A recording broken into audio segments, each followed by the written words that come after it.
Ladies and gentlemen, I am here to alarm you. A great American city that once had almost 2 million residents is now decaying before our eyes. There are no jobs and barely any residents left. It has become theme park for ruin photography, which you can see in art books like this one. It pulled in dismal census figures in 2010 that many interpreted as a death certificate. In fact, PBS News proclaimed that Detroit lost one citizen every 22 minutes for the past decade. It has become fodder for nothing but bad news, which you can read in quotes and clips like these from the mainstream media. And you might believe all of this is true if you've never been there, but fortunately I have. My name is Sarah Cox, and I am not an overzealous Motor City native. A year ago, I had never been to Michigan. But over the last year, I immersed myself in Detroit by living there for 6 weeks, talking to over 50 residents, and investigating the media portrayals for myself. I am here to tell you that what is broken is not the city of Detroit itself, but outdated concepts of urban health. When looking at success or failure of a city, the media tends to focus solely on urban design's ability to stimulate growth by building and expanding. The lexicon of design criticism has failed to develop a vocabulary for discussing urban design issues in shrinking cities that does not portray them as failures. Detroit has become the most famous case study for this, but many Rust Belt cities are in similar situations due to job losses in a post-industrial society. To make this point and show how Detroit is positioned to set the example, I will take you through a brief history, show you the local government's new urban design plan, present a case study on resident design initiatives, and conclude with some lessons about reframing Detroit's image. So to begin, we must look at how Detroit was formed. Detroit is 139 square miles. Like a bloated whale, it could swallow Manhattan, San Francisco, and Boston whole, although its population is drastically smaller. Its growth spurt began in 1914 when Henry Ford announced that assembly line jobs paid $5 a day. The population quadrupled in only 20 years. With so many arriving so quickly, Detroit had to build fast, and it built houses. In the 1940s, 2/3 of all residential structures in the city were single-family homes. Detroit avoided dense development. The problem today stems from too much low-density development over too great an area. The massive yet gradual population decline began with suburban flight in the 1950s and has continued in this decade due to the recession and the foreclosure crisis. Detroit is a shrinking city. Of its 139 square miles, 40 are vacant. And I'll now look at what Detroit intends to do about it. The Detroit Works project is an initiative of Mayor Dave Bing, which launched last September. The program will identify neighborhoods to develop and also identify those neighborhoods that require too many city resources. The challenge will be to get people to move to more dense centers without forcing them using eminent domain or mandated relocation. Using Jane Jacobs' idea about eyes on the street, Detroit needs to mix residential and commercial structures so that the streets, public spaces, and buildings do not suffer from periods in which no one is around to look out for public safety. While it is costly, demolition is needed to remove unsafe buildings. The mayor has pledged to demolish 10,000 vacant homes by the end of his term, with 3,000 scheduled for the first year. Now let's go to a field trip to one of those neighborhoods. Noham is located just north of Hamtramck, an independent city enclosed within Detroit. This is where I joined a residency program called Deflux last summer. The Deflux home became famous in a brief media blitz when artists John and Sarah purchased it for the grand total of $100. Unsatisfied by how the media portrayed this opportunity, the couple decided to get people who had never been to experience the real Detroit. Many locals feel that Detroit has become an unfair symbol that stands for the entire American foreclosure crisis, decline of the auto industry, suburban sprawl, and a host of other issues.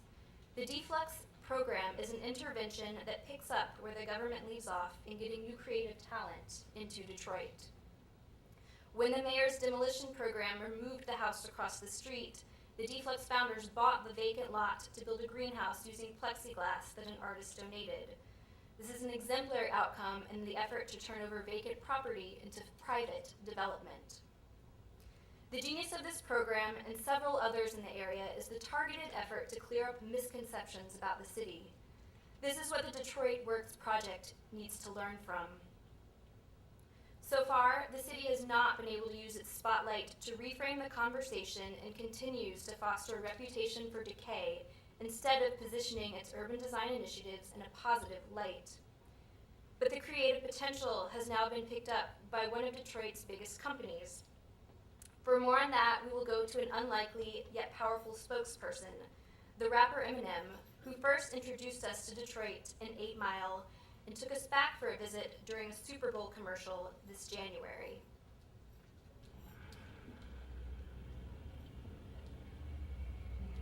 I got a question for you. What does this city know about luxury? Huh? What does a town that's been to hell and back know about the finer things in life? Well, I'll tell you, more than most. You see, it's the hottest fires that make the hardest steel.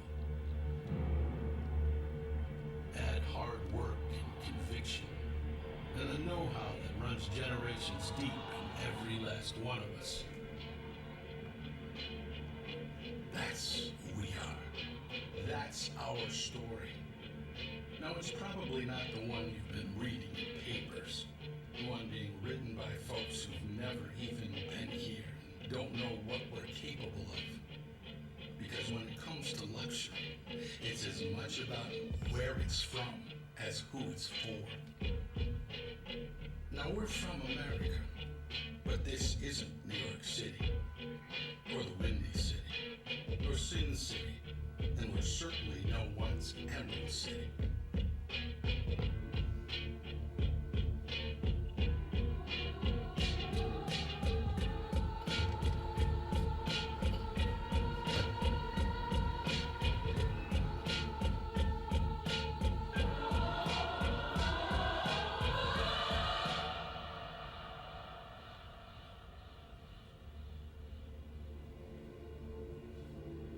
This is the Motor City, and this is what we do.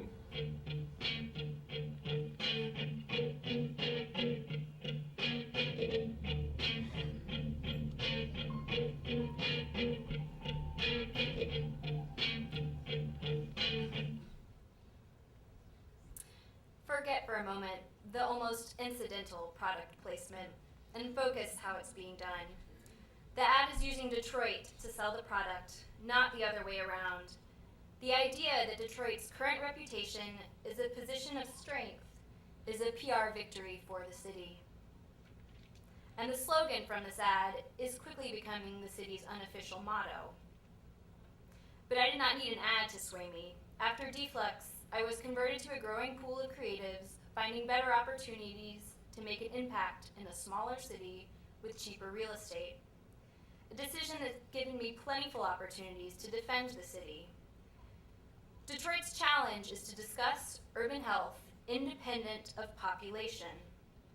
The conversation needs to be redirected towards the quality of green space, local agriculture, a vibrant art scene, affordable real estate, entrepreneurial development, community atmosphere, and educational opportunities. Detroit's boom time growth will never be repeated, but this new, smaller city offers something entirely different. Detroit needs an urban design reporter working from inside the city with a nuanced understanding of the issues and challenges that can advocate for the strength in its smaller size. I look forward to being that person, and I'd like to conclude by asking you to join me.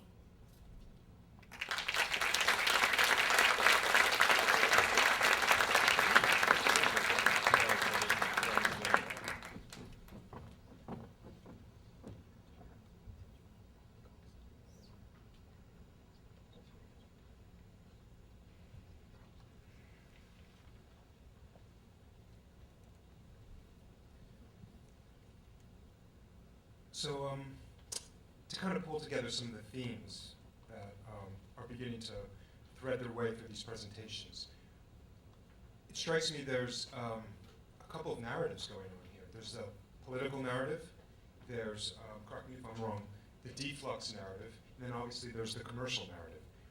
But you've been on the ground, so can you tell us a little bit more about the gap between the political narrative from Bing and what's going on the ground with the deflux people that you spent time with? What I experienced on the ground was that there's just incredible energy and enthusiasm for Detroit, and I think part of that comes from reading so many negative portrayals of themselves for so long. There's a real reactionary impulse to be very defensive of the city, which in some cases doesn't work for them, but in many cases has made a very creative, vibrant art scene, a lot of entrepreneurs and a lot of do-it-yourselfers, and people who just don't wait for the city to help them anymore, people who reorganized crime watches in their neighborhood, make buildings safer, look out for abandoned structures, and just do things themselves, which is really inspiring and the kind of thing you don't see other places. So, I mean, do the politicians get it? I mean, it's happening under their noses. Do they understand the potential that's sprouting up, literally? I think Mayor Bing is a really great mayor. He is following a really terrible act. The previous mayor was jailed for a lot of corruption. There's a huge history of political corruption and some distrust of the government. He's doing a good job, but it's been a little over a year, and he is sensitive to things that are going on.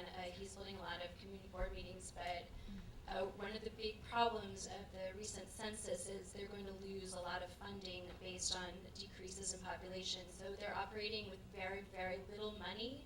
I do think they're sensitive to what's going on, but for a long time, I think it will continue to be led by resident design initiatives because they care and they're tired of waiting, and the government is looking for money that it doesn't have right now. So, I mean, just taking your last 2 minutes of your presentation, you want to go back. And what do you think you can do as a design critic to either raise consciousness or throw light on the situation? You know, I think that what needs to happen, what I've observed about the way Detroit writes about itself is just a lot of cheerleading and national pride and sort of this feeling that the rest of the world doesn't understand them. And then what I've read in the mainstream media is, Detroit is decaying, it's going to fall apart, look at this crazy freak show. I mean, there's this real impulse to gawk at it. And these things have happened in a lot of other cities, but it's sort of the biggest example because it at one point had 2 million people and was so great, and so has sort of fallen the farthest compared to other cities, which also had industrial economies. And so I think there needs to be some sensitive moderation between understanding why people from the outside see it that way, but also trying to tie back into how residents are reshaping it on their own and the creative potential that exists there. That's great. And I guess the final question is, do the people of Deflux have their own story? I mean, are they able, besides here, besides you, are they able to kind of get the word out? Yeah, the particular residency program I stayed with is just one example of that neighborhood, Noham, which is, in a few years might look like a completely different place. It's becoming an art park at one end. There are 4 foreclosed homes which are turned into art installations by another residency program which brings people in from LA and Detroit to work with abandoned properties to turn them into art. So that particular program with the art houses, just because it was bigger and it had a magazine backing it, was really great for PR, and a lot of people have come to the neighborhood to write about it and just view it and tour it now, which is great because you just get people that aren't locals or people from Detroit who don't usually drive around to that area, or people from the suburbs, adding street traffic to the area, which is what it really needs, especially on the end of that block that it used to be on. Well, thank you for bringing that part of Detroit to our consciousness. Thanks. Thank you.